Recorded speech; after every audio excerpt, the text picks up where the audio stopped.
আমরা মনে করি এটা সুশৃঙ্খল জানাজা হবে এবং তারা এখান থেকে যেখানে দাফন করার কথা সেখানে যাবে। আমরা একটা শান্তিপূর্ণ পরিবেশ চাই। আমরা প্রতিবাদ করব, নিয়মতান্ত্রিক পদ্ধতিতে প্রতিবাদ করব। যে কোনো হত্যাকাণ্ড অবশ্যই নিন্দনীয়, কিন্তু এই যে বর্বর হত্যাকাণ্ড হয়েছে সেই হত্যাকাণ্ডের পিছনে কিছু উদ্দেশ্য অবশ্যই আছে, কিছু ষড়যন্ত্র আছে, সেটা আমরা লক্ষ্য করেছি।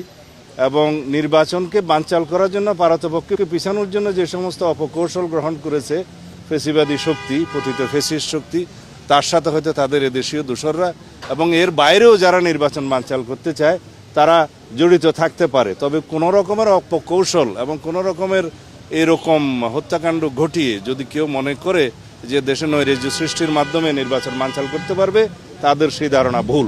বাংলাদেশে বিগত দিনের ইতিহাসে যা হয় নাই এবং আগামী 55 বছরের ইতিহাসে যা হবে না, সেই রকম একটা সমাবেশ, সেই রকম জনগণের এবং দেশবাসীর একটা আকাঙ্ক্ষা আছে, প্রত্যাশা আছে। যারা আসবে তারা আমাদের প্রিয় নেতাকে অভ্যর্থনা জানাতে।